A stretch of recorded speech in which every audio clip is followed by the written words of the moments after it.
Welcome to Building Fortunes Radio.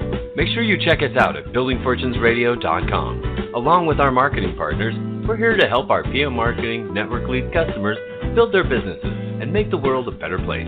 At Building Fortunes, we know how much your business means to you and the people important to you. So spread the word, tell a friend, join our newsletter, and go make a difference in your world. Now on to our show with your host, Peter Mingles. Hello, everyone. Peter Mingles here. You're listening to us on Building Fortunes Radio. It's www.buildingfortunesradio.com. For all those people that might be unfamiliar with my voice, my name is Peter Mingles. We own this whole thing, Building Fortunes Radio platform, and a whole bunch of other things as well. And when we started Building Fortunes Radio, I wanted a platform for people that were doing the right things to be able to share their opportunity with home-based businesses, because there's a lot of really great people. I also wanted the ability to actually have my own microphone. So this way, when there were things that I wanted to say that might be unpopular, I could say those things as well. Now, I mean by unpopular, not necessarily mean. I mean stuff as far as education. If you're planning on doing something that's going to count, you want to learn everything, the good, the bad, and the ugly. And I wanted that platform. I found some resistance in this industry, believe it or not, in MLM. Everybody thought that any kind of a criticism was negative. And I thought that was just ridiculous. So I just said, I got to have my own platform. So we started Building Fortunes Radio, and we do a lot of really great shows. We're approaching, almost 7,000 separate episodes of 30, 60, or 90 minutes, and that's a lot of talking. So we do lots of really great radio shows. I did a radio show several years ago. We're coming up, I guess, to 5 years ago, with a gentleman named Roger Van Blissingen, who was an MLM critic. And he was critical about the MLM industry, and we were talking about what was going on. And by coincidence, Vemma had just been shut down by the FTC. And a gentleman named Scott Johnson reached out to me. And when he reached out to me, we had a really nice conversation. We talked about the tools scam. And he said, Peter, there's a lot of things about MLM that people talk about, but hardly anybody talks about the tool scam. And I thought I knew what he was talking about because I had been pretty well educated about the tool scam in MLM, specifically with a company called Amway. And I didn't call it a tool scam. I could have called it a tool scam, didn't really think about calling it a tool scam, but I recognized it as being a tool scam because when I first joined Amway, I wanted to learn. So I was in direct sales. I had no problem with recruiting people, so recruiting wasn't going to be an issue for me. I wanted to learn more about the product. And they kept pushing these books, these tapes, these functions. And I'm like, I don't need that. I want to know product knowledge. I want to learn how to sell. I want to learn how to make money. And all you guys want to do is explain to me that I have to have a bigger why, and you want me to come to these meetings. I don't need to go to these meetings. I don't need these audio cassettes. I don't need to go to this function. Oh, you got to be plugged in. You got to be loyal to the system. I said, this sounds like a cult. What do you mean be plugged in and loyal to the system? So I wound up quitting because I just didn't like it, meaning that they were just too heavy on the systems. Then I joined again. And I quit again, same reason. Then I joined again. I figured, I was begged into joining again. I don't want to say this the wrong way, but I was begged into joining again. No, you got to try. I joined it again. I said, listen, gentleman who was part of the sponsoring process named Jim. I said, Jim, there's this whole tool scam that's going on. All you guys want, I could see it right away. I mean, you're making more money on the tools than you are on the business. No, that's not the way it works. I said, listen, as soon as I find out, I'm out of here. I'll give you a shot, but as soon as I find out, well, guess what? I found out. There was this magical curtain that they eventually unveiled, and if you got up to X amount of tapes per week in your organization, you got a piece of the action. And I said, you guys are a scam. You guys are, and this is before scamming became a popular word. I said, all you're really doing is you're making money on your tools, and you're promising these people that they can have what you have, but they're never going to be able to make money on tools because it's only the privileged few. So when Scott Johnson said the name of one of his websites, StopTheAmwayToolScam.wordpress.com, I knew that he was talking about Amway. So we kind of hit it off because I had a personal relationship with that process. He certainly did as well, and we started this radio show. Now, on Saturday nights at 8:30 p.m. Eastern, we sometimes go between ourselves updating what's going on in the home-based business arena. Tonight I'm going to let Scott introduce a great guest because she's got a personal story that she wants to share. And we've had guests like this, and you can hear their stories. So I love to hear the stories. I have not heard this person's story before, so I'm hearing it for the first time, just like many of you are. And this young gal is as young as my daughter, or actually just around the same age. So when I listen in, I think of her as being, if she's a victim, it could have been my daughter, any one of my kids, or anybody that I know that I care about. So I listen in with wide eyes to this whole thing. But Scott and I have also had other guests as well.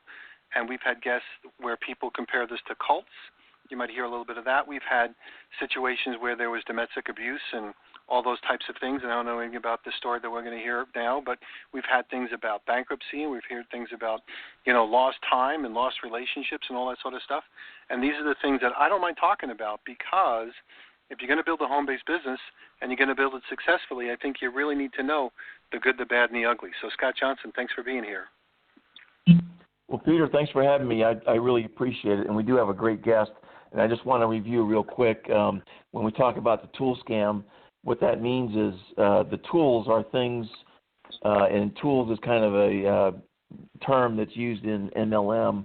The formal title of the tools is business support materials. That's what you'll see in the Amway contract, is business support materials. But what it is basically is all of the tickets that you buy for various events, small, medium, and large, books that you buy from your upline, that if you actually went to the bookstore and said, I want a case of those books, they would sell them to you for maybe a third of whatever the cover price is. So they clean up on the books, obviously, because they buy multiple cases.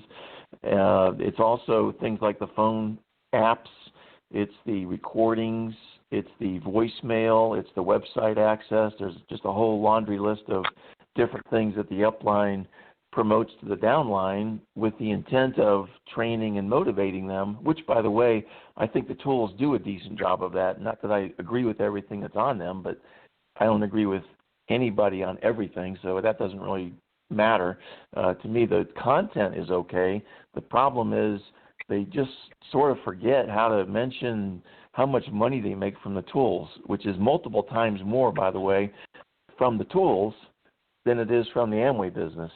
But when a prospect or a downline views the Amway business, they think the money is being made from the Amway products moving, and it's not. Most of the money for the upline, and generally that's the platinum and above, particularly the emeralds and above, it comes from the tools. It does not come from the Amway products at all. That's a very small percentage of the products. Now the other, and by the way, that I believe, and I'm not a lawyer, but I believe that's RICO fraud, right? That's racketeering and that sort of thing. The other issue that I think is more common in the MLM industry, because not all MLMs have tool scams. Amway has what I believe is the most intricate, developed, profitable, however you want to talk about it. It's the best, the best in the worst way. But the other big issue is the lack of retail sales, and we're talking about sales of the products, or in some cases it's a service, to outside customers, people that are not distributors, or in the Amway vernacular, IBOs, which stands for independent business owners. If you don't have those sales to customers, then you are an illegal pyramid. That's just a fact. The FTC has gone on record on their website. They've won various court decisions over that issue. They've settled out of court with that as a requirement for the MLM to continue to stay in business. So that's really not a question, that lack of retail sales to outside customers is an illegal pyramid. Now, the problem is there's no law that states that. There's no percentage. There's no, minimum requirement. It's all kind of fuzzy. Typically, the FTC has drawn the line at about 50%. In other words, if you're selling as much as you're self-consuming, and that's being done company-wide on average, then you're a legitimate MLM. However, most MLMs, I think, are in the single digits, and most of them probably the lower single digits in percentages. I know Amway is, and therefore they are illegal pyramids.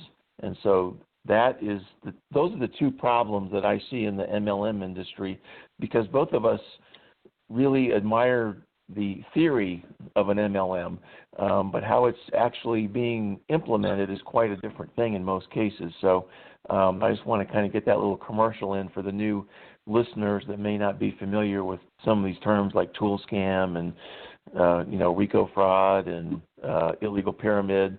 But those are sort of the meaning of those terms.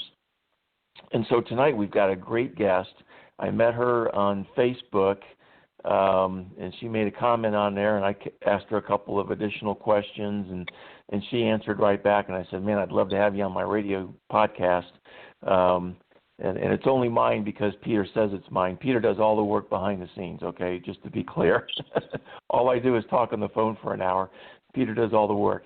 And he's got a bunch of other shows on besides this one, so do listen to some of the other material as well. But tonight we've got a young woman who has a just amazing story.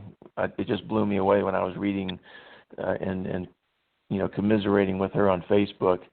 And her name is Krista Maus. And Krista, I'll just say welcome to the show. And why don't you just start by introducing yourself, where you're from, how you got involved in Amway, and, some of your early experiences, how you were prospected, that sort of thing.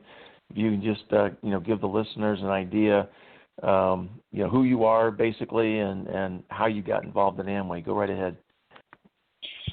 Well, thank you. Thank you guys first so much, both of you, for giving me the opportunity to being able to be on this. I'm just really grateful for the opportunity to share my story and hope that it might help some other young people that are looking at Amway or other MLMs as a business opportunity to really be able to see it objectively for what it really is and to be able to make those decisions on their own versus having the influence from other people. So I just greatly appreciate that. But my name is Krista. I am originally from Colorado. I'm 20. I turned 27 in a month or so from now. And I got originally involved when I was living in Seattle.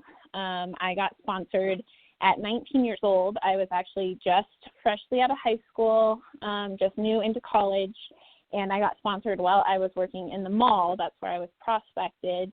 My upline, he called me a couple days later after meeting me while I was at work, asked me if I was interested in a business opportunity, sat down with me, walked me through this interview process. That's pretty standard when it comes to Worldwide Group, specifically as a seller of the Amway products. So you walk through this interview process. You have to earn your spot on this team, and then you have to start building your own team. And so that's kind of how I got involved. In all honesty, I was so young at the time that I really didn't know what it was, what I was getting involved in. They are very vague on explaining what the opportunity is to you when you're going through that process.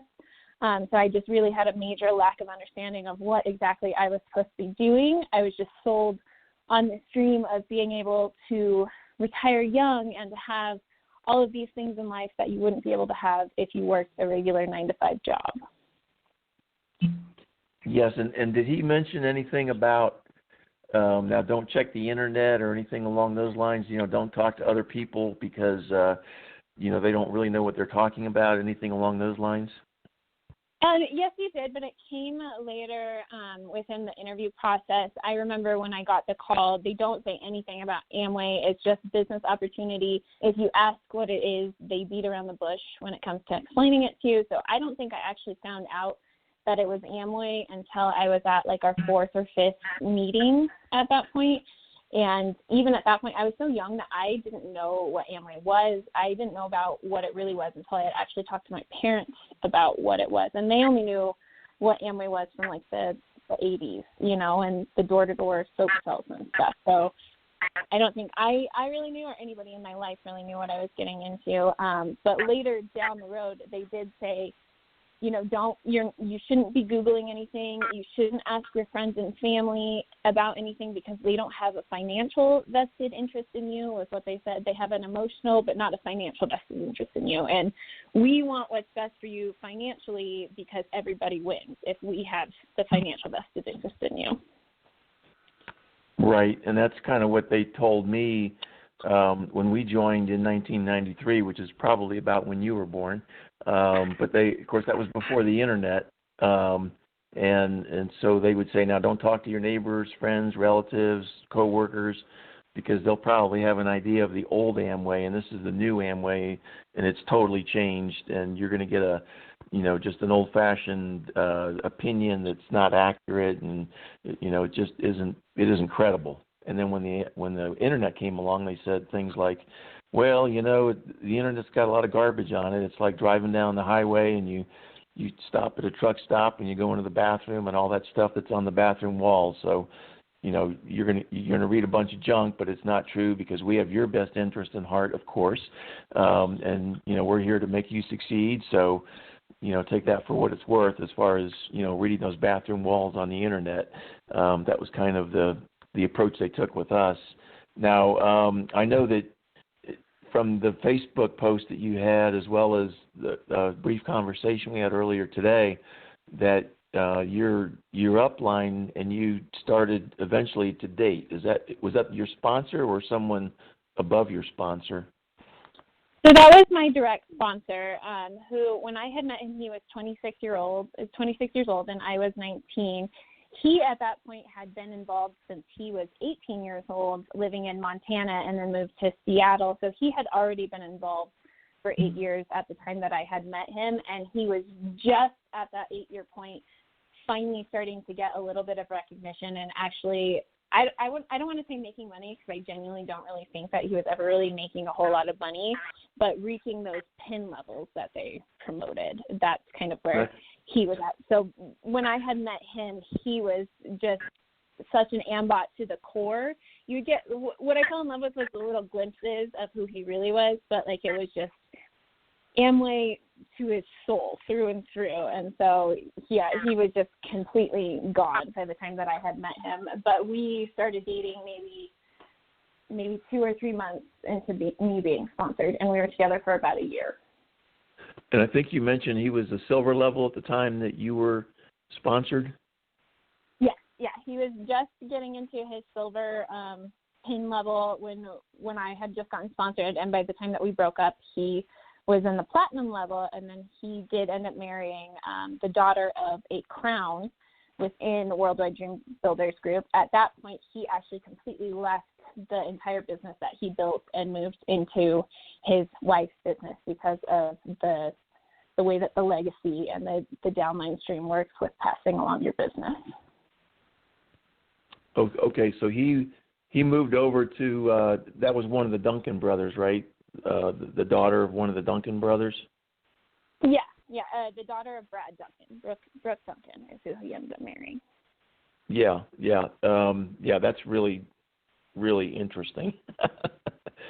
So I guess, did he take his business with him and then they were a leg within the business over in his wife's line of sponsorship? That's one thing that I've always found really fascinating within the Amway streamline and how the downlines work is that you can't combine a team unless you're within the same downline. So if he and I were to get married, then our team would become one team and we would combine our downlines to create one. But because she was in a completely different downline stream, he had to completely abandon his team. He gave it to his upline, and then he switched over to her team. So he completely left his entire team to go integrate with the team that she had built, because when the parents retire or pass or however that works, they will inherit that business as the eldest child of that family. Right. So at that point, he'll have a much larger downline, in other words, than what he had as a platinum with his own downline.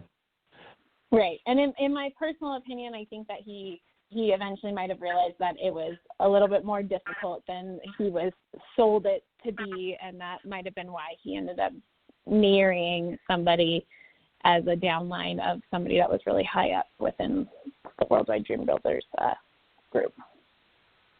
Yeah, I mean, it's definitely easier to build a business when you're the son or daughter of, one of these, one of these crowns or diamonds or whatever, because you'll get the attention, you'll get the help. There's no doubt about that. And it really takes that, really, to put a large business together. If you don't have that upline support, then it's really difficult, to go anywhere beyond probably platinum, I would say. People have done it, but it's hard. Very hard. It's hard just to get to silver. I mean, that's unusual in and of itself to get to that level. So that's pretty amazing. So So you joined. You were with. Scott, can I jump in the middle for just a second? Please. Because I want to just focus on this one part with Krista. Krista, when you were going through the interviewing process, did you think you were being interviewed to as someone who was able to buy a distributorship with a company called Amway, or did you think you were being recruited for some kind of a special position? So, it sounds as if you were being romanced, if you will, into or postured into some special position with some special exclusive organization, where realistically they were making it bigger than it was, and anybody could have joined instantly if they just went to the Amway website and bought. So were you being recruited for something special? Did you feel like there was a bait and switch would be the term that I might use? I think that there was 100% a bait and switch with me, in particular with my sponsorship, but I also think that is exactly how I was trained to approach other people about the opportunity. It's extremely vague. You don't learn that it's Amway until way later on within the interview process. So I thought that I was going to get hired for a new job. And then when I found out it wasn't a job, it's, you own your own business and it's something totally different. But even when they were going through those things, I was never told that it was Amway. I was never allowed to research Amway specifically as a company. It wasn't until I was almost completely sponsored that I learned that. And the way that they sell it is that Amway is a product supplying company, kind of like Procter & Gamble. And Procter & Gamble, they supply to Safeway, King Soopers, those stores. Amway is the same thing, but it's online, so we're choosing Amway as our Procter & Gamble. At any point in time, Worldwide Dream Builders Group could take their business elsewhere and use a different seller, but Amway is the best. And so that didn't happen until probably right before I got sponsored. And again, I was so young, which I do feel like they target people right out of high school, that I didn't even know what Amway was. I had no inclination of any of that stuff. So I just didn't even know what I was getting into about MLMs. It's not like they really teach those things in high school. Right. So it sounds very much like a bait and switch. They were baiting you into thinking you were doing something special with this Worldwide Dream Builders Group, but really it was just a disguise to eventually get you hooked up with Amway. And also, of course, you're joining the Worldwide Dream Builders Group, which is this whole system that's attached to Amway. And I don't think there's any real possibility that they would just up and move suppliers. That's a little bit of a fib, or a lot of bit of a fib, I'm sure. But I just wanted to clarify that, because I know what they do or what was done. I just wanted to hear it from you, and we can identify that part of it. And then we get into the whole thing about what Scott was bringing on board, that once you're involved in this cult, it kind of takes over. You lose your mind, and now you're marrying people just because they have a good upline. I mean, not you marrying people, but your ex-boyfriend is now completely sucked into this cult, and he's picking his marriage partner based on their position in the matrix, which is kind of crazy. So, Scott, back to you. Yeah, those are all good points, Peter. And this is something I've heard from other worldwide folks, that they sort of have this different process as far as sponsoring people. They make it sound like a big deal, like, they go through multiple levels of interviews, and, man, you passed that level, now let's go on to the next level of interview. Oh, you made that one too, you must be pretty good. You're getting closer to being, part of our business, blah, blah, blah. It really is kind of a dance, whereas most other groups, at least for me, from my perspective, and I was in the Jaeger group. Jaeger used to, it was pretty straightforward. You give somebody some information, you pick it up. If they're interested, fine. If they're not interested, fine. If they are interested, you show them the marketing plan, either one-on-one or at a, like a living room or at a hotel, whatever. There's different ways. Now, you don't find out that it's Amway until towards the end of being shown the marketing plan, but it's a much quicker process. It's not drawn out like Worldwide does.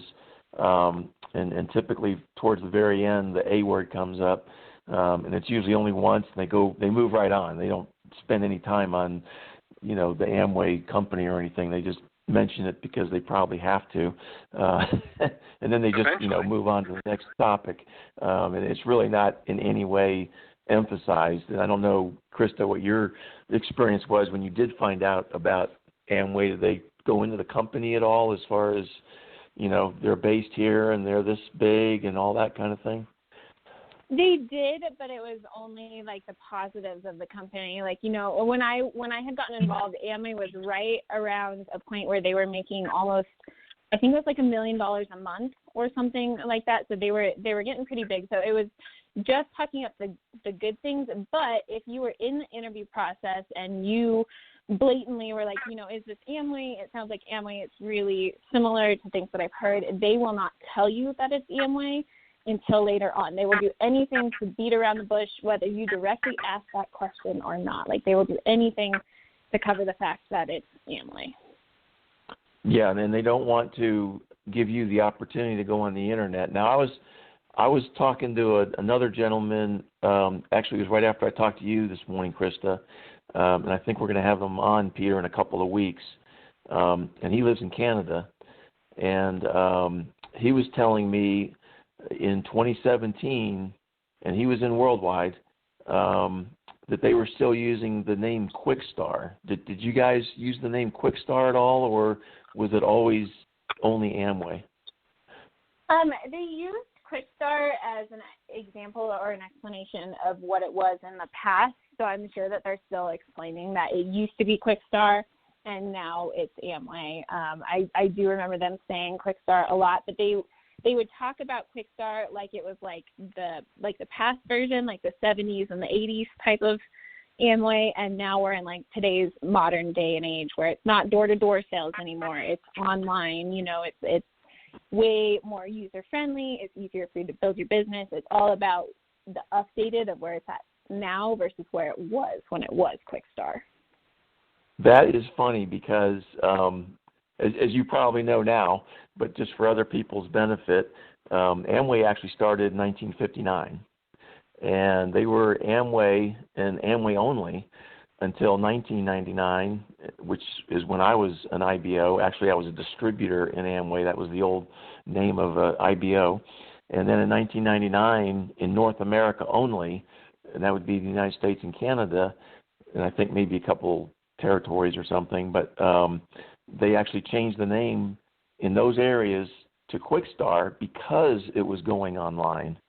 And even before that, we really weren't a door-to-door. Even in the, at least the early 90s and probably most of the 80s, it was not a door-to-door business, even when it was in Amway, with the Amway name. If you go back to the 60s and 70s, it probably was more of a door-to-door.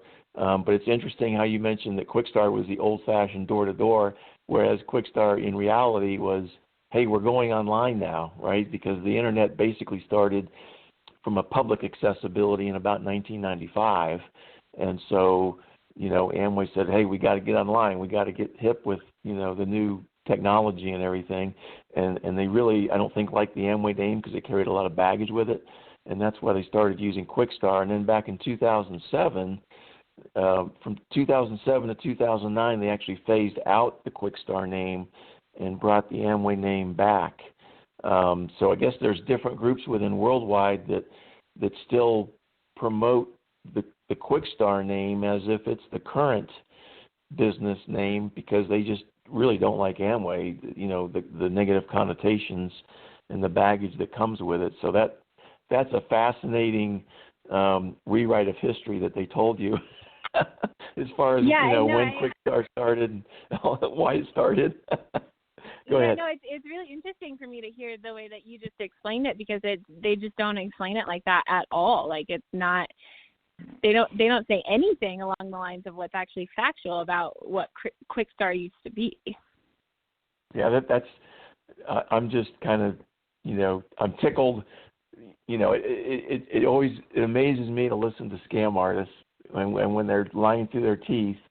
Most people don't know that because if you never heard of it before, you wouldn't know what I just told you. And so, your only point of reference is what they're telling you. Whereas if you live through it like I did, what the truth is. And then when you hear something that you just related, it just cracks me up. There they go again. It's the same old. It's the same old story. It's a different verse. Different lyrics, whatever, but it's the same story. So, did you have anything more you wanted to add to that discussion, Peter? No, but I want. So far, we found out, the typical bait and switch conversation, and then she spent some time. Where are some of the other parts of the story? We heard a little bit towards the end of the story. Her ex wind up doing something else. I know there's a lot of stuff in the middle. So, Krista, where's the part where you really want to get into warning people? Yeah, I'd like to talk, Krista, if you could talk a little bit about both the product purchasing, what they encouraged you to do, and also the tools and how much you were able to actually afford. Because if you're in college, and you had a job at the mall, you must not have had too much spare money to spend on the tools and the products. So if you could talk about how you managed to do that while you were a college student, please go ahead. Yeah, absolutely. So the biggest thing with being a college student when I got sponsored was probably within 2 to 3 months of being sponsored, I was actually convinced by my upline and my upline's upline to quit college. And so I actually quit college, which did help save a significant amount of money, but I actually started building my entire life around building this business. So I got a different job that paid more. I redirected almost all of my income into doing PV.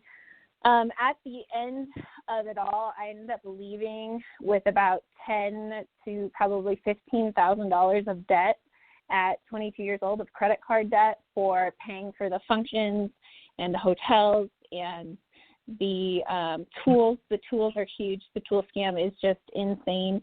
Because one thing that they don't really talk about is as you start sponsoring people and as you get bigger, I went what they called as Eagle. That's 6 people doing their PV every month. I sponsored probably about 12 to 13 people in a 3-year span.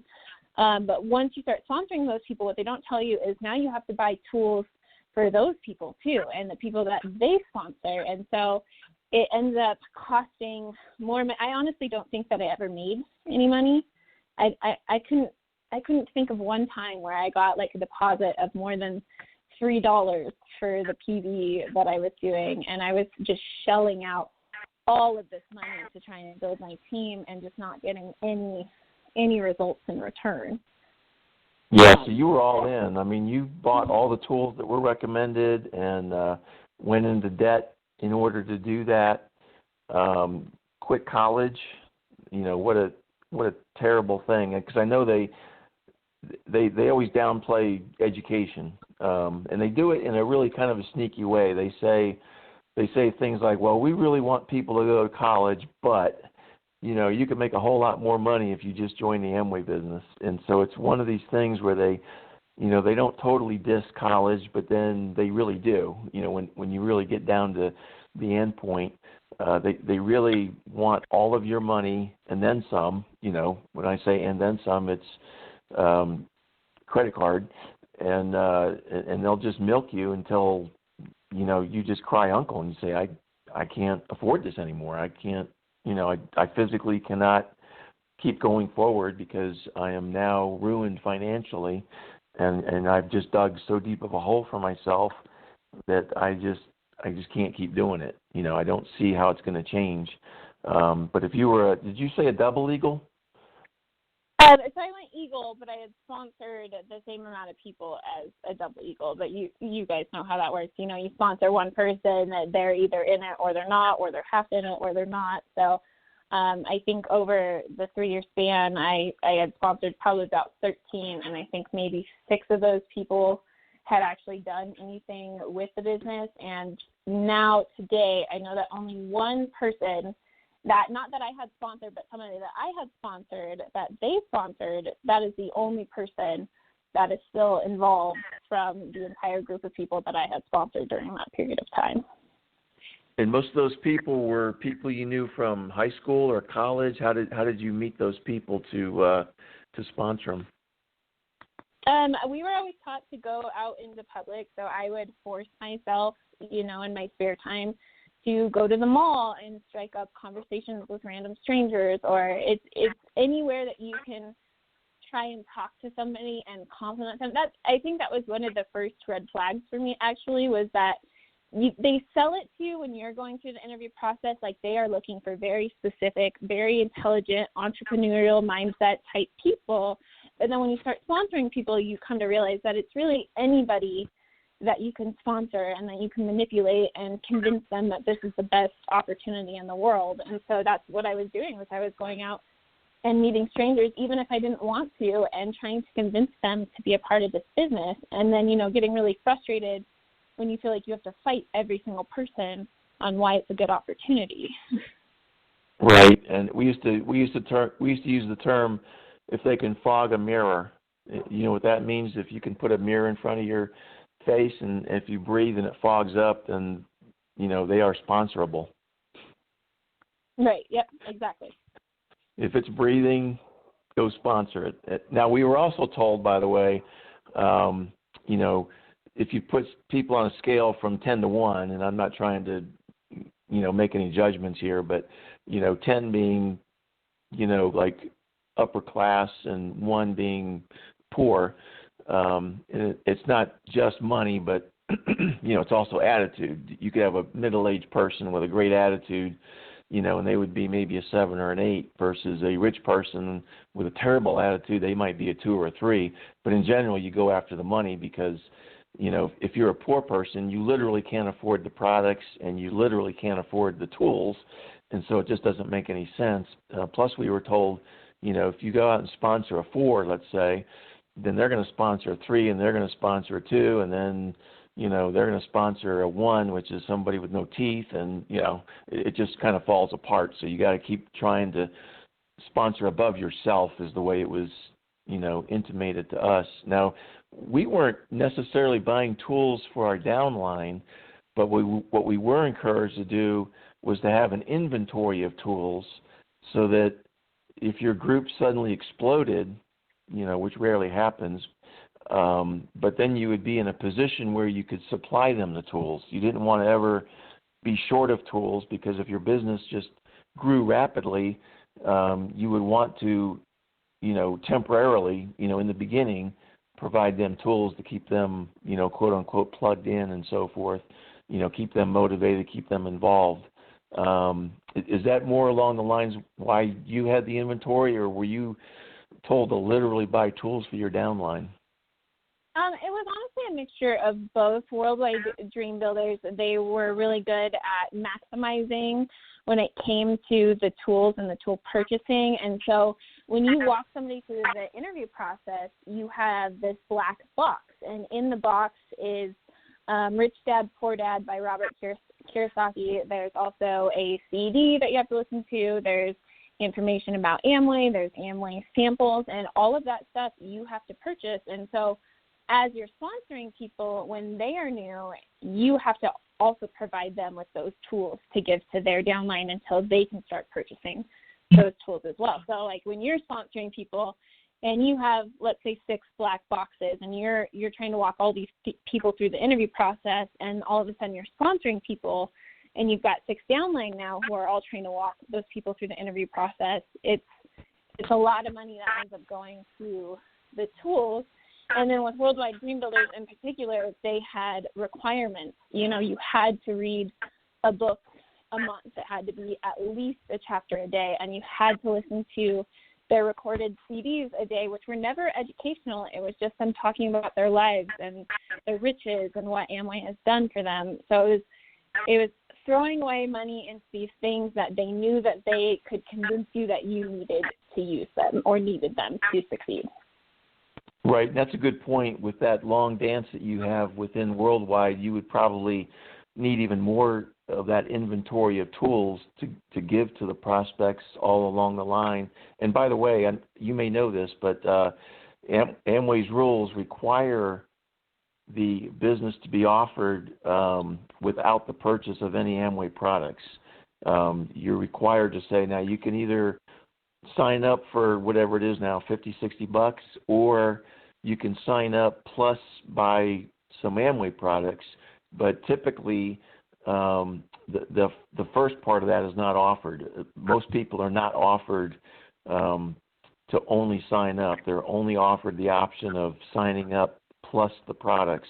And I'm assuming that's what you experienced as well as what you were taught to offer to prospects. Is that accurate? Yeah, that's correct.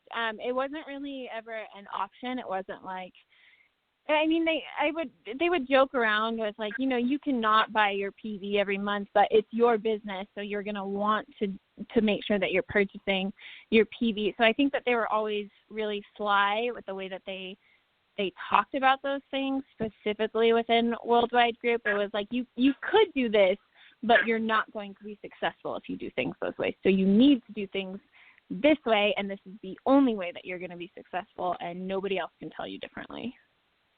Yeah, and you know there is some logic to that, you know, because I know we're criticizing Amway and everything, and they deserve it, by the way, and the upline.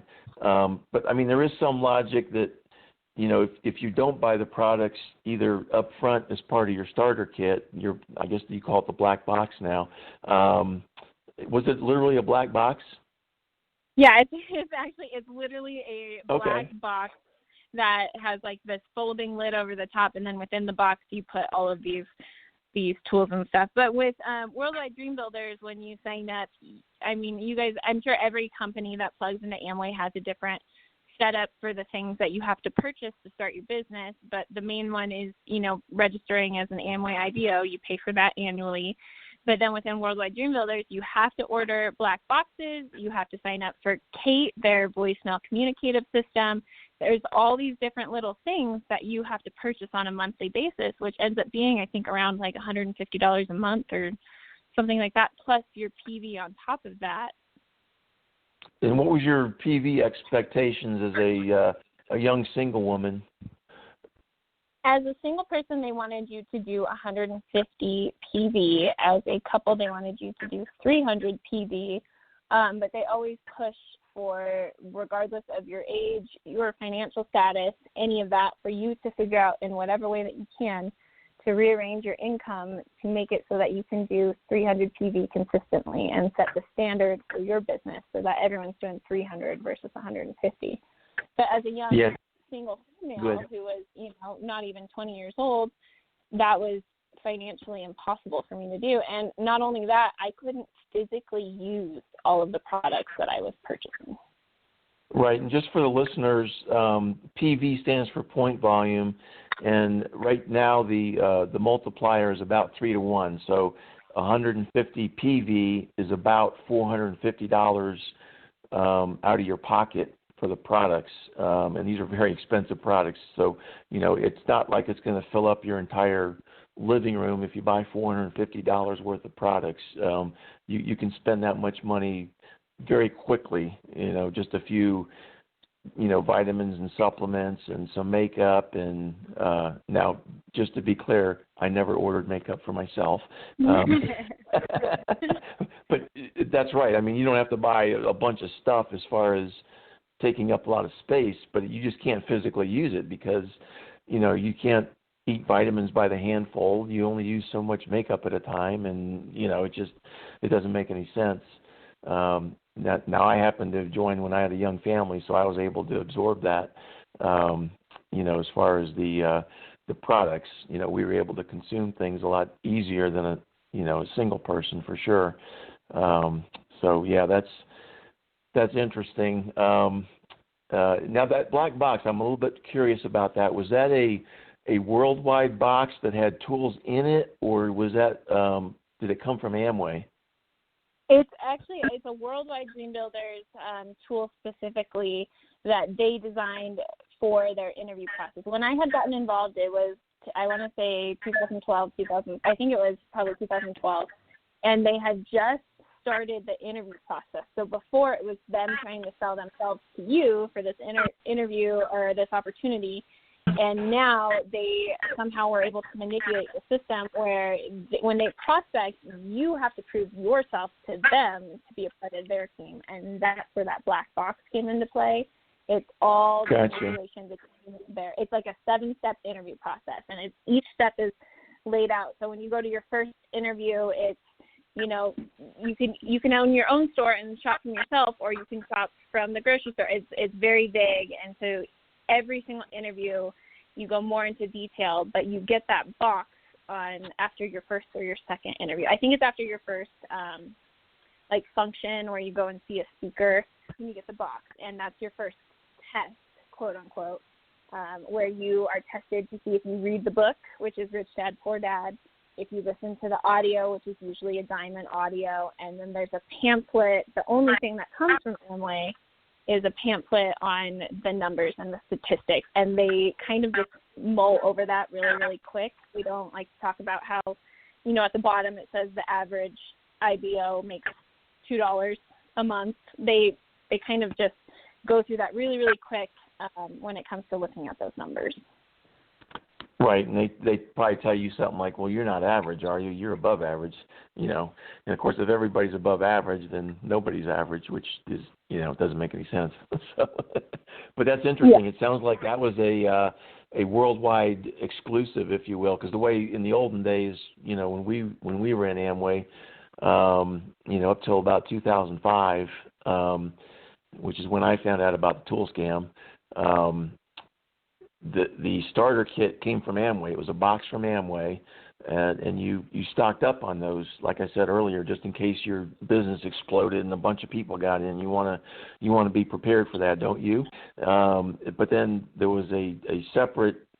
It wasn't even boxed up really. It was just they would give you like a book and some either CDs or cassette tapes in the really olden days, and it was kind of a separate thing. I mean, it was at the same time, but it was a box from Amway, and then, you know, the tools like you described from the upline. But again, you were expected to have an inventory of those tools in case you did all of a sudden sponsor a bunch of people, or maybe, you know, it wasn't you personally, but your downline started sponsoring people, that you would have that on hand to keep them, you know, motivated and so forth. So let me ask you, what caused you to decide to quit? I mean, you were kind of talking about all of this stuff was accumulating, you know, debt, and was there any kind of a single experience where you said, I gotta get out, I gotta quit?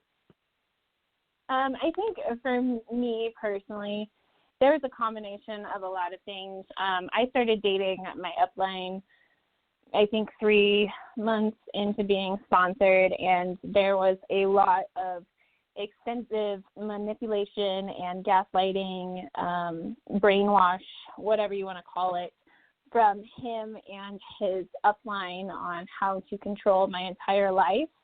So I think that was probably the main factor in why I left. But really the biggest thing was over time, when you first get involved, you're so sold on this picture that they paint it to be. And throughout it, if you're a free thinker and you're a true entrepreneur and you start asking questions, I've never met a legitimate company that when you ask them a question, they don't answer it straight up or, you know, as a matter of fact. And they were the only company that would always beat around the bush. They would lie. They were deceitful. They would, you know, hide things. They would manipulate you into thinking differently. And throughout the entire, I think I was involved for about 3 years, I just completely changed as a person. It completely changed my brain, how I behaved, what I said, what I did, and it was just to a point where nobody could recognize me anymore. And I was so depressed and so just mentally ill from my experience that I had no other choice than to walk away. And when I did walk away, I think I was expecting somebody to try and convince me to stay, or I was expecting, you know, my upline, maybe not my ex at that point, but I was expecting his upline to maybe like check on me, and nobody cared. Nobody cared that I had left. You know, nobody cared about the mental turmoil that I went through when I was in it or after the fact. Like all they wanted was money, and that was, I think, the main factor in me leaving was that nobody ever actually had my best interest. They only had their own best interest, and they were lying to me about it. And I think just throughout time, you just see that there's only so long that you can cover stuff like that up before people start seeing the true colors of a company or a person or anything along those lines. And I spent a lot of time blaming myself after the fact, and I've gone through trauma therapy from PTSD, from my experience. I was so young, and I had so many people that were older than me. Basically, just they make you feel like you're not worth anything, you're not smart for leaving, you're never going to be anything. It took a really long time to be able to heal from all of that and move past it. So now, like hindsight, I can see it objectively, but there is just so many factors into why I left, and that I would never, ever go back. Right. So I just want to jump. Good. Hey, Scott, let me just jump in the middle for a second. And if this is too personal, Krista, you don't have to answer this, so you can just easily deflect it. On the dating part, sometimes people use, and I'm not trying to set this up, but I'm just asking. Sometimes people use their position to influence maybe a younger person. So the dating part, was there an influence of he was your upline, a power position or position of whatever that had something to do with the dating, or was it just a natural attraction? I was, whatever a kid wants to, so I know sometimes, somebody could be just naturally attractive. But was there an attraction there that was done with the position of power, like, a Bill Clinton over a Monica Lewinsky or a Joe Biden over this new Tara Reid? Did you feel any of that, or was it just like, hey, I thought the guy was hot? I hate to say it like that, but I'll just say it like that. So where did the dating part start? I definitely think that it was a little bit of both. I think that when I was 19 and fresh out of high school, I was definitely boy crazy, and I was dating, and I had met somebody he was almost 7 years older than me.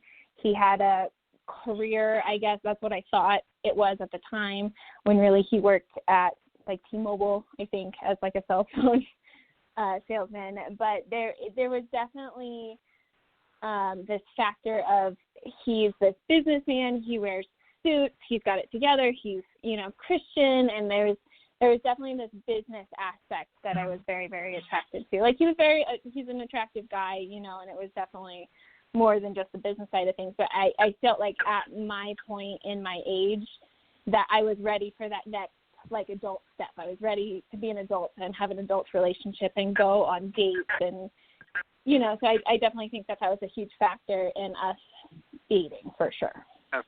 And that could have happened with any company anywhere. So that could have been just about any place, I guess. But right? But then did it morph into something else? So it sounded like it started like a billion other relationships have ever started. Just people naturally attracted to each other. He was polished. He was attractive in many ways, and you fell for the guy. So then did it change? Because you started mentioning things like PTSD, and you started mentioning about trauma. That's not usually the happy ending of that's usually not the happy ending of a good relationship, even if it ends. No, yeah. It was a very just emotionally controlling relationship. I don't think in any way that he intentionally meant to be like a bad person or controlling. To this day, I don't really think that he knows the effect that he had on me. I think that he thinks that I was just crazy. I'm that crazy ex-girlfriend, but there was a lot of manipulation and there was a lot of control. Like I was 19. I had to be ready to be a wife. Like we had to be ready to be married within a few months. Our relationship was a secret so that nobody knew that we were upline dating. Everything that we did went through our uplines. I wasn't allowed to ask questions. There was all of these boundaries. I had to be ready to want kids. He was very involved in the Christian aspect at that point, so no sex before marriage, no spending the night together. That was something that I really admired and respected about him. During the time that there was just so many rules and it was so much control, and if you ever asked a question or you wanted it to be a group thing, like I always wanted it to be, like me and him versus the world, and it was never like that. I was never ever going to be a priority in his life. I was basically being groomed to be a submissive wife. Those are the terms that worldwide group uses specifically, is submissive wife. And they say that's not to be somebody that's controlled, but the more that they go into it, it's basically exactly what it sounds like. And they like to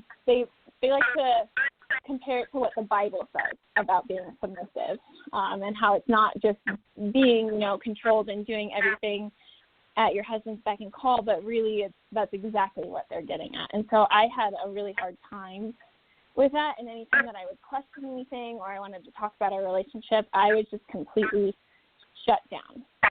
And so I kind of ended up going off the deep end a little bit. By the end of it, like I was really depressed. I weighed probably about 80 pounds. I was on multiple antidepressants.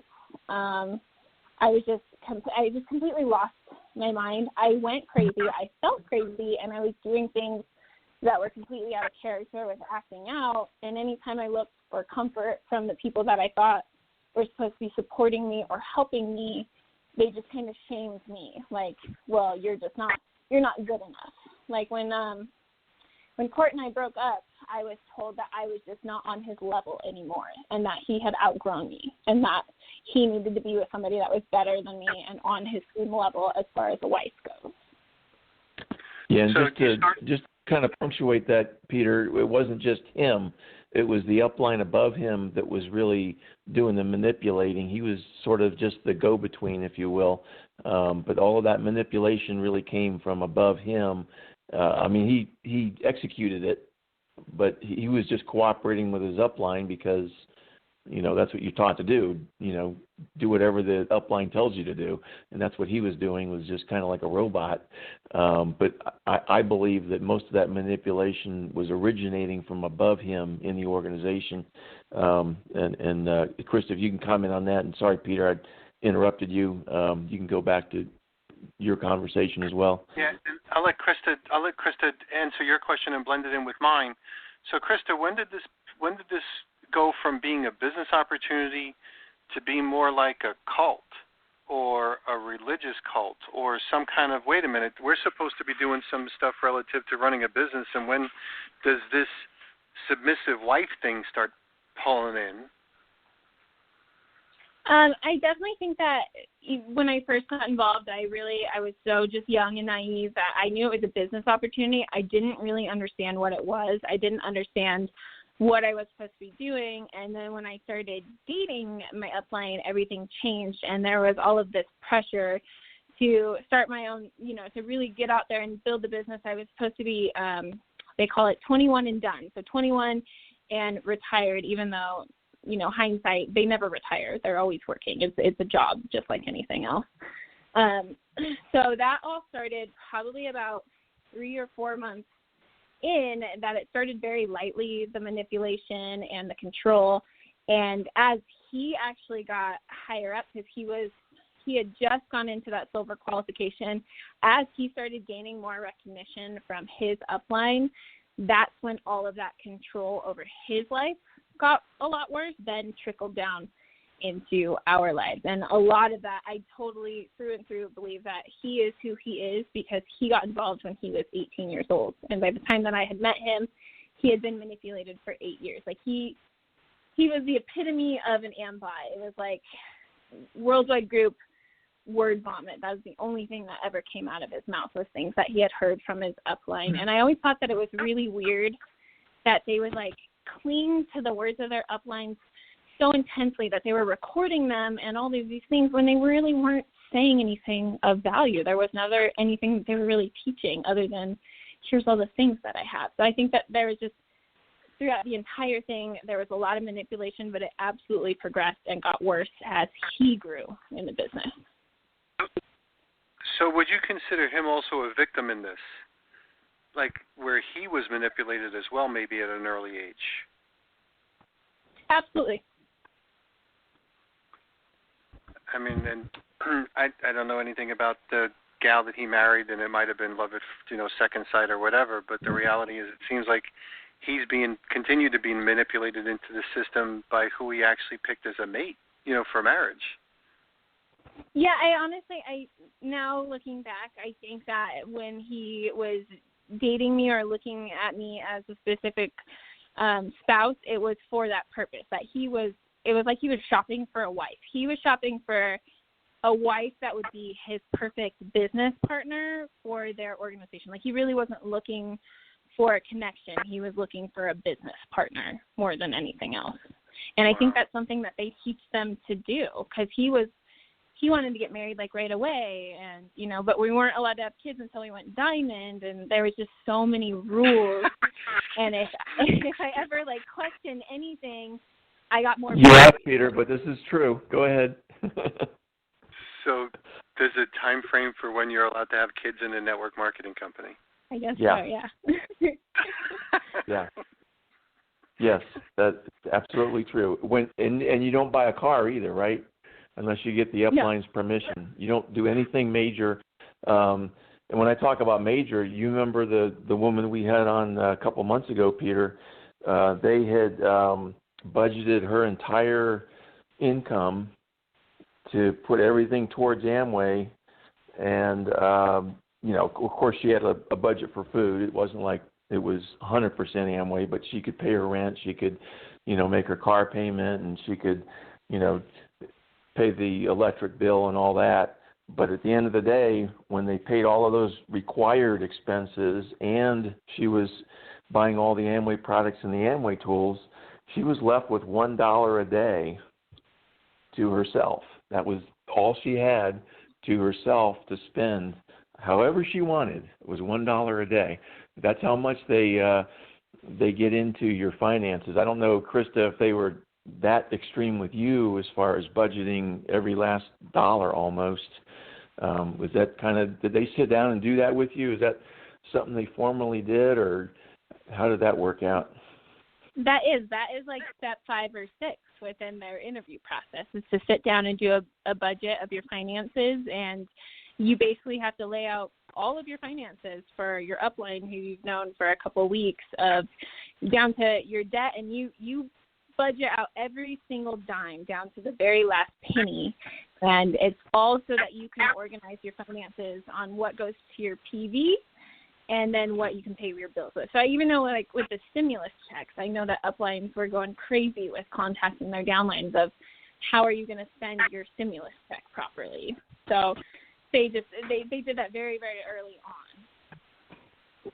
Yeah, and I've seen that on social media recently since those checks have been coming out with the coronavirus. People are getting contacted by their upline saying, I want to talk to you about your check, with the obvious intent that they want as much of that check as they can get their grabby hands on. That's my opinion as far as what that really means. So you were actually in counseling for several years, right? Just because they had messed with you so much, whether it's financially, mentally, relationally. You said you were down to 80 pounds. I can't even imagine that. That's like East Africa starvation type weight. It was scary. It was grossly scary. Unless you're 3'7", how tall are you? I'm like 5'3". I'm definitely at least 110 is at least a healthy weight for me. So 80 pounds is definitely way too small at the time. Wow. I went through a really, really dark depression after the fact, after I had been broken up with from not only my ex, but I felt like my whole upline had dumped me, so it was a big breakup with multiple people. So after the fact, cleaning up the aftermath, you feel a lot of PTSD just from leaving the business, but I had felt that I had gotten over that. I had moved out of the state of Washington. I was just completely erasing that portion from my life. I moved to Colorado. I was thriving. I felt like I was doing good. I bought my first business, legitimate business, at 24, and I was just doing all these things, and I got really scary depressed, and I was obsessing over finances and my life and where I was at constantly, to the point where it was making me sick. And I ended up becoming suicidal at the end of 2018. And my boyfriend, he took me to a crisis center with my parents, and they sought out help for me.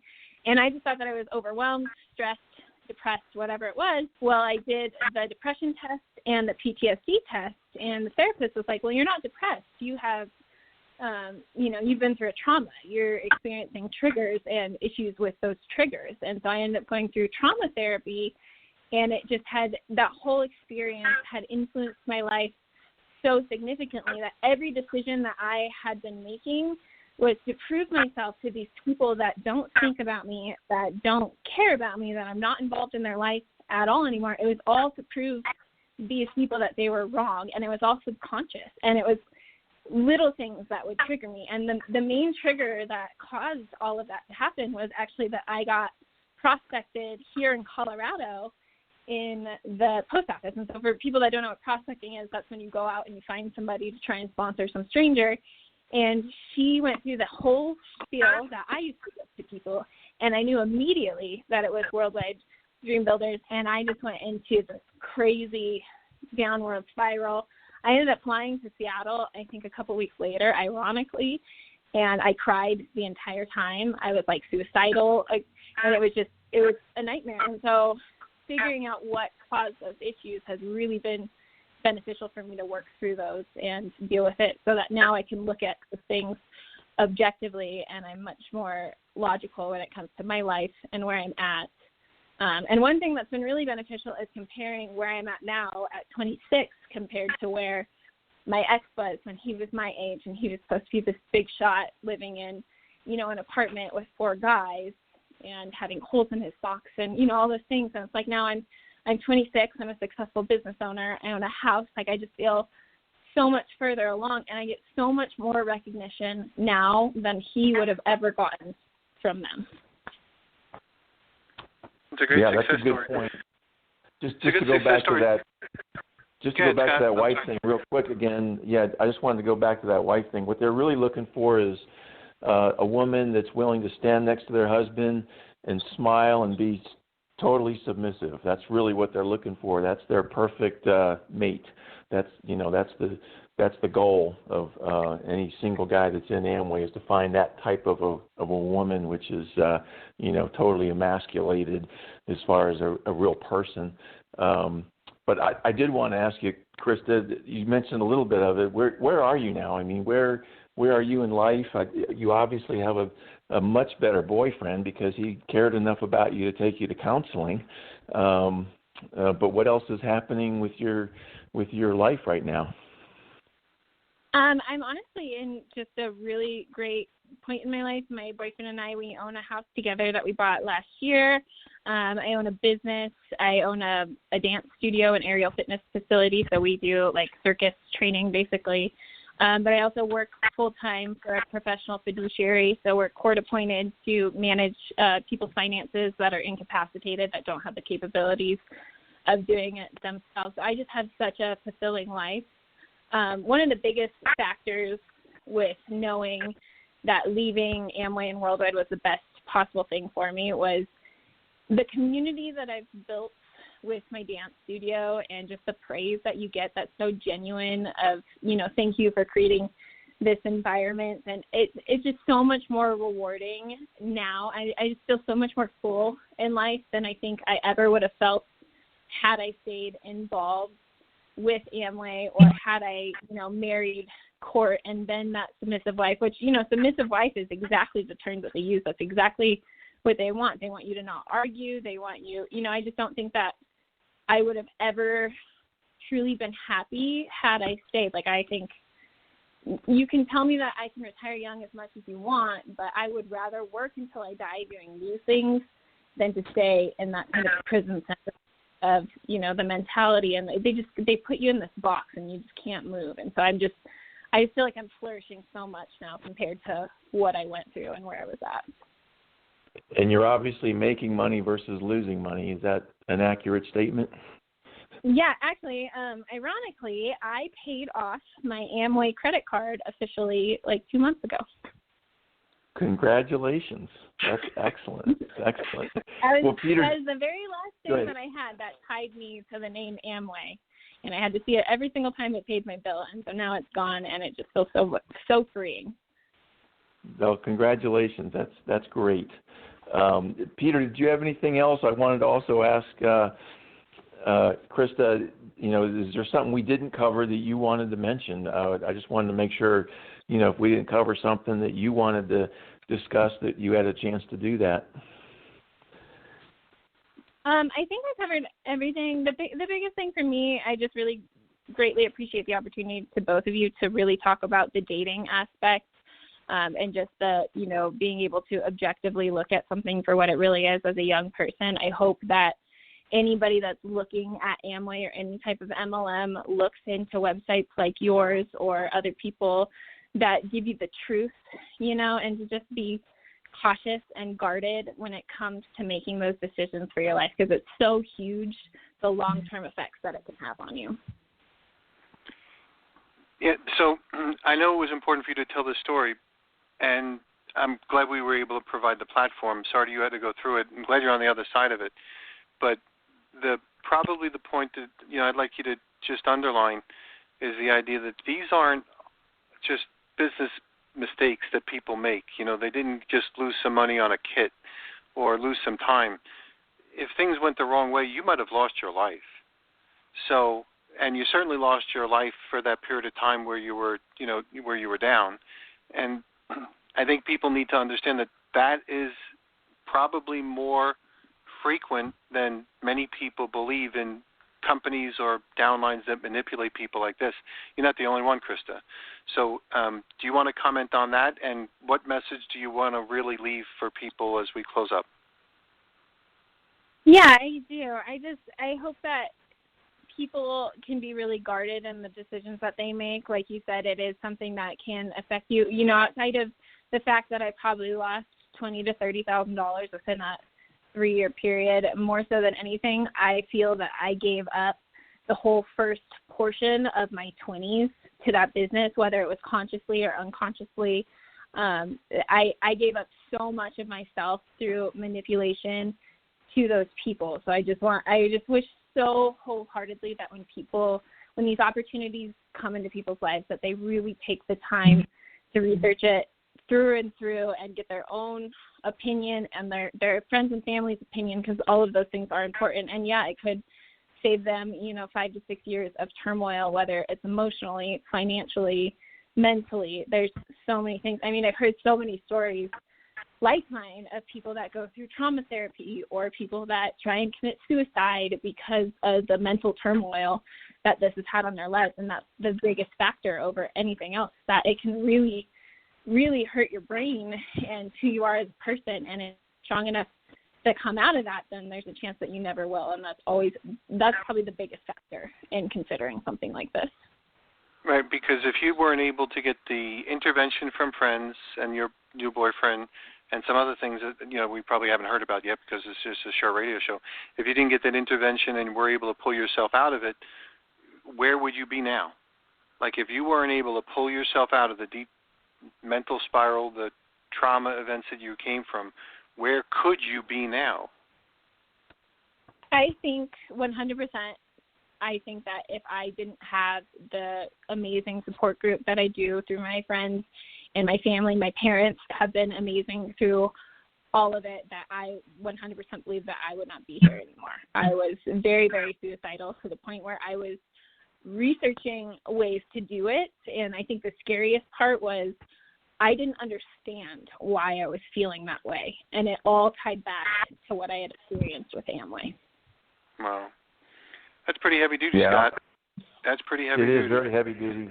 It's very heavy duty. And I'll tell you what, Krista, everything I've heard from you, whether it was on the Facebook page or talking to you this morning or this entire show, I believe this is totally behind you and it's just wide open for the rest of your life. And I just wish you luck with that. And I'll tell you, when I found out about the tool scam in 2005, I've spent probably every day, I wouldn't say I missed a day here and there, but probably every day putting in effort to help people not join Amway, at least from the perspective of this is what you're in for.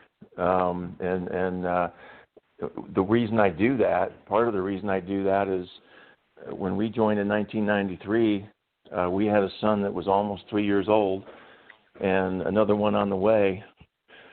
And for the next dozen years, I just wasn't around much because I was thinking I was building a legitimate business, and turns out I was unintentionally trying to build a scam. I was trying to scam people, completely unaware of it, of course. And as soon as I found out about the tool scam, I said, I've got to get out there and educate other people so that they don't have to go through this, because this is a terrible thing that's been going on for decades now. And I guess I could just apologize for not being able to get a hold of you. Not that I could have, because you're 18, 19, you weren't looking for me on the internet to give you the answers. It's a big place, the internet. It's hard to find specific things, and like we talked about earlier, the upline manipulates you to the point of you're going to find a bunch of junk out there, and so you could have even come across my website and dismissed it because that's just another nutty guy that is trying to steal someone's dream, as they say. And so I'm really glad that you came on. I'm just really happy that you're willing to speak out, because the fact is most people are not, and it's good to find people that are willing to speak out and just reinforce that nothing's changed, because sometimes I get pushed back from the standpoint of, well, that was then, that now is now, and yet everything you've said is exactly what's been going on for decades. It has not changed, and it's still doing the same thing it's always been doing. So I'll let you make any final comments, and Peter, I'll let you wrap up the show. Thanks. Go ahead, Krista. I don't have anything else to say. I think I got everything else, everything that I wanted to say out. I really appreciate you guys giving me the opportunity to tell my story. So you're not crazy. I'm not crazy. Right? But you might hear, if you hear from my past upline, you might hear that I am crazy. Right. I hear you. We know better. We know better. We know the real one. I really appreciate you being here. Thanks, because you have the ability to speak to an audience that Scott and I can't, because we're old dudes, we're old guys. And you're someone that's young, who's been through it all, and also from a woman's perspective as well. You reach a lot of different people. So if you need some help, if you're listening in, get some help. And there's lots of people that have probably, been through these things. And Chris, I know that it sucks to go through the trauma, but you're young enough where you can help so many more people as a result of this. So you'll be better, quote unquote, as a result of this, because of what you do with it. So I'm sure you're going to be sensitive to this for the rest of your life and help a whole bunch of people. This part of this radio show, I know, can help a whole bunch of people as well. So thanks for being here. And if you ever want to come back, make sure you reach out to Scott. So if there's anything else, you just want to say hi, reach out to Scott. Thanks for being here. Now, where's your dance studio? What state? I'm in Colorado. Sweet. My son Vincent is in Fort Collins. I don't know how far that is away, but we have a little connection there. That's not that far. It's like the college area. Yep, that's where Colorado State is. So thanks for being here, and thanks for all the things you do, and thanks for sharing the story. Scott, thanks for being here as well. So for those people that want to hear this again, make sure you check them out. Go to buildingfortunesradio.com/Scott-Johnson, and hers will be right here. I think we're going to make a guest page for Krista. It's going to be Krista, so you'll be able to search for this. Only the reason why we're doing that is if you remember the name Krista, we do so many radio shows, it's going to be real simple for this one to kind of get buried amongst all the newer radio shows that we do as well. So if you just remember Krista, and then you look for a guest page for Krista, it'll have this radio show linked to it. And this one's such a special one, Krista. I really appreciate you being here. I want to make sure we market and make it easy for people to have access to. We're going to catch everybody next time on Building Fortunes Radio. And most importantly, everybody, or equally importantly, have a happy Mother's Day. So if you still have a mom or you're celebrating with mom, happy Mother's Day. We'll catch you next time. Thanks, everyone. Thank you, Krista. You've been listening to Building Fortunes Radio. Thanks, Peter. BuildingFortunesRadio.com. Thanks for listening. Be sure to check us out every Friday at 5 p.m. Eastern Time for the designated Building Fortunes Radio segment with Peter Mingles. Be sure to check out the BuildingFortunesRadio.com website for our featured segments. It's been our privilege to have you listen in. At Building Fortunes Radio, we wish you the success you deserve and are willing to work for. So spread the word, tell a friend, join our newsletter, and go make a difference in your world.